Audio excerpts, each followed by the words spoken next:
Tell me the one about the virus again, then I'll go to bed. But my boy, you're growing weary, sleepy thoughts about your head.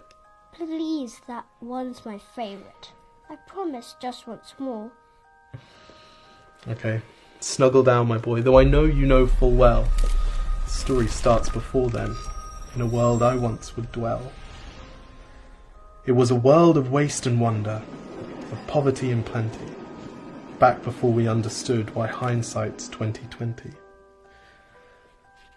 You see, the people came up with companies to trade across all lands, but they swelled and got much bigger than we ever could have planned.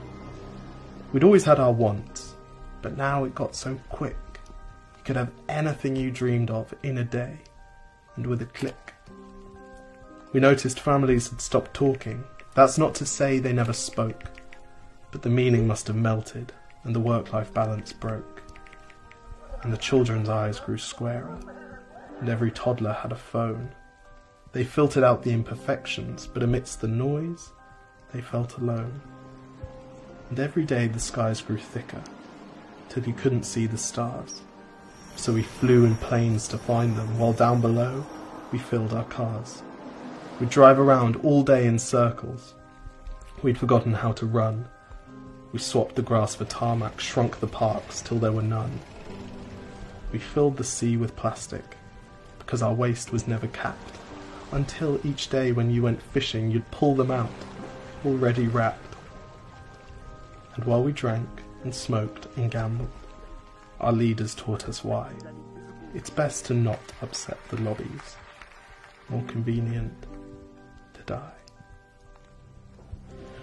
But then in 2020, a new virus came our way. The governments reacted and told us all to hide away. But while we all were hidden, amidst the fear and all the while, the people dusted off their instincts. They remembered how to smile. They started clapping to say thank you and calling up their mums. And while the car keys gathered dust, they would look forward to their runs. And with the skies less full of voyagers, the earth began to breathe, and the beaches bore new wildlife that scuttled off into the seas. Some people started dancing, some were singing, some were baking.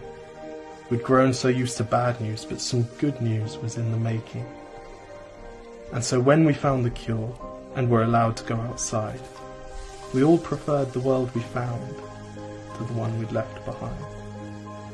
Old habits became extinct, and they made way for the new, and every simple act of kindness was now given its due. But why did it take a virus to bring the people back together? Well, sometimes you've got to get sick, my boy, before you start feeling better. Now lie down and dream of tomorrow, and all the things that we can do. And who knows, if you dream hard enough, maybe some of them will come true. We now call it the Great Realization. And yes, since then there have been many. But that's the story of how it started, and why hindsight's 2020.